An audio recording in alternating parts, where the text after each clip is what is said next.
Halo semuanya, perkenalkan nama aku Fadia Ainun dari Prodi Ilmu Komunikasi Universitas Terbuka. Hari ini aku ingin sharing rencana aksi program komunikasi yang telah aku rancang untuk mata kuliah perencanaan program komunikasi. Judul kampanye ini adalah Kampanye Komunikasi Publik Menolak Tambang Nikel Demi Kelestarian Alam dan Budaya. Aku pilih tema ini karena aku cukup khawatir sama kondisi Raja Ampat yang lagi terancam tambang nikel. Padahal keindahan alam dan budaya di sana luar biasa berharga dan kalau tidak dijaga bisa rusak selamanya. Bab pertama berisi pendahuluan dan juga latar belakang. Raja Ampat dikenal sebagai salah satu surga dunia yang lautnya bening, biota lautnya kaya, dan masyarakat adatnya hidup selaras dengan alam. Tapi sekarang wilayah tersebut terancam dengan tambang nikel yang bisa merusak hutan, laut, dan kehidupan masyarakat di sana. Lewat kampanye ini, aku punya 3 tujuan utama. Yang satu, menyebarkan informasi tentang dampak buruk tambang nikel. Yang kedua, mengajak generasi muda, terutama Gen Z dan juga milenial, buat lebih peduli dan juga bersuara. Dan yang ketiga, yang paling penting adalah untuk mendorong pemerintah menghentikan rencana tambang tersebut di sana. Bab kedua berisikan sasaran dan juga landasan teori. Sasaran dari kampanye ini terdiri dari 2 kelompok utama. Yang pertama itu adalah pemerintah sebagai kelompok mempunyai wewenang dalam pengambilan kebijakan soal izin tambang tersebut. Yang kedua, generasi muda terutama Gen Z dan juga milenial yang aktif di media sosial dan cenderung responsif terhadap isu lingkungan tersebut.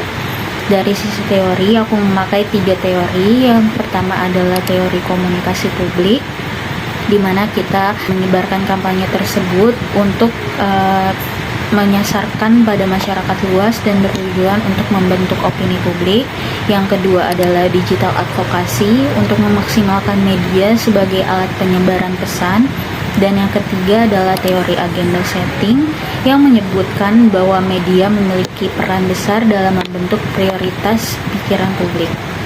Jadi lewat kampanye ini saya berharap isu tentang ancaman tambang nikel tersebut naik ke permukaan dan dianggap penting oleh masyarakat serta pengambil kebijakan.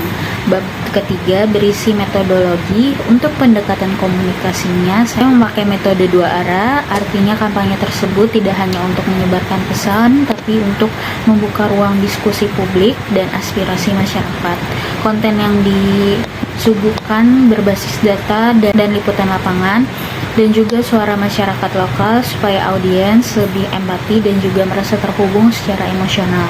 Bab keempat berisi strategi dan media. Strategi utama kampanye ini adalah di platform digital.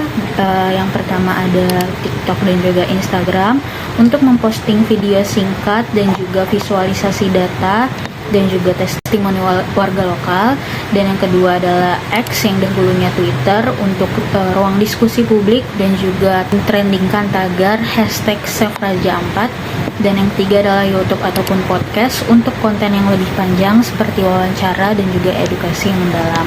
Kontennya nanti akan bersifat infografis, kreatif, berisi dengan animasi, narasi storytelling, dan juga penyampaian petisi online. Kampanye ini terbuka untuk kolaborasi bareng aktivis, komunitas, dan juga influencer lingkungan. Bab kelima berisi evaluasi dan penutup. Evaluasi kampanye ini dibagi menjadi 2. Secara kuantitatif dilihat dari jumlah partisipasi, views, like, petisi, dan juga sebaran tagar. Secara kualitatif dari respon publik, media, ataupun tanggapan pemerintah.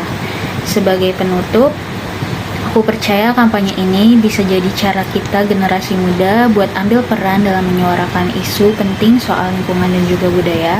Raja Ampat itu bukan cuma destinasi wisata, tapi warisan alam dan budaya Indonesia yang harus kita jaga bersama.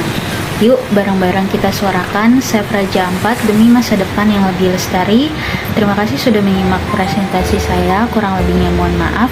Wassalamualaikum warahmatullahi wabarakatuh.